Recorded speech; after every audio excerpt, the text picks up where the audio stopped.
Hello అండి, నేను మీ లక్ష్మి. అందరు ఎలా ఉన్నారు? అందరూ బాగుండాలని మనస్ఫూర్తిగా కోరుకుంటున్నాను.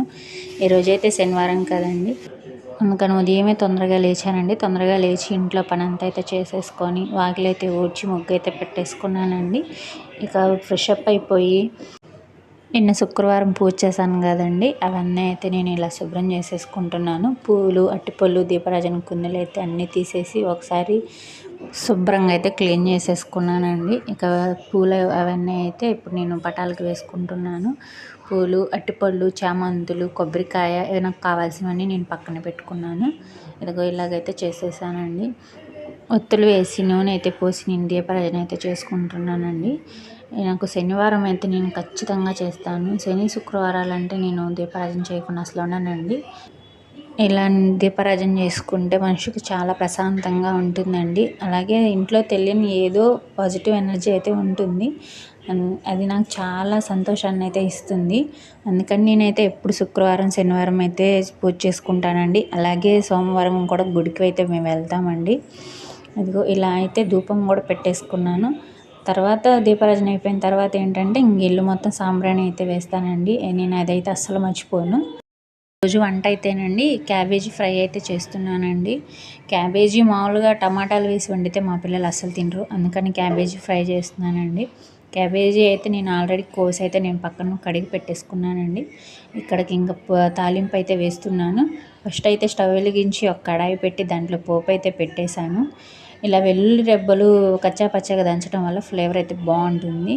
అలాగే ఉల్లిపాయలు, కరివేపాకు, ఎండుమిరపకాయలు ఇవన్నీ అయితే వేసి వేయించుకున్నానండి.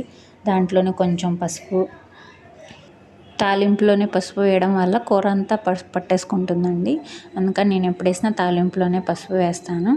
అలాగే నేను ఇప్పుడు కడిగి పెట్టుకున్న క్యాబేజీ ముక్కలను అయితే దీంట్లో వేసుకుంటున్నానండి. ఇలా ఫ్రై చేసుకుంటున్నాను తిప్పుకుంటూ. మనం మూత అయితే పెట్టేసుకుందామండి. మూత పెట్టుకుంటే ఏంటంటే తొందరగా మగ్గుతుంది, అలాగే అడుగు పట్టకుండా ఉంటుంది. ఇలా మూత పెట్టి మధ్య మధ్యలో తిప్పుకుంటూ ఉండాలండి, చూసుకుంటూ ఉండాలి. దీనికి ఆయిల్ కొంచెం ఎక్కువే పడుతుందండి, చూసుకొని వేసుకోవాలి. అలాగే ఒక పక్క అన్నం కూడా వండేసుకున్నానండి నేను. ఈలోపు పిల్లలు అయితే లేచి వాళ్ళ పనులు వాళ్ళు చేసుకొని వాళ్ళైతే ఫ్రెష్ అప్ అయ్యారండి. ఇక వాళ్ళకి టిఫిన్ వేసి పెట్టాలి.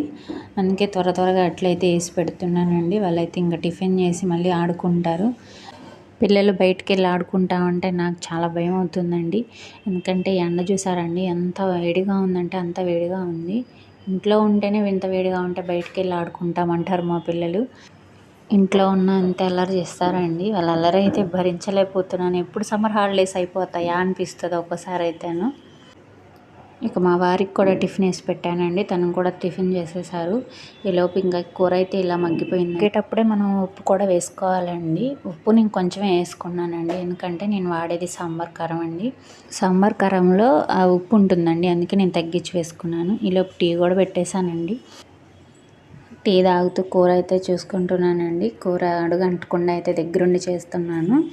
ఇంకా ఉప్పు వేసాను కాబట్టి కారం కూడా వేసానండి. నేను తక్కువే వేస్తానండి కారం, ఎందుకంటే మా పిల్లలు అస్సలు తినరండి కారం. అంతేనండి, వంట అంతా అయిపోయిందండి. ఇది ఇవాల్టి వీడియో.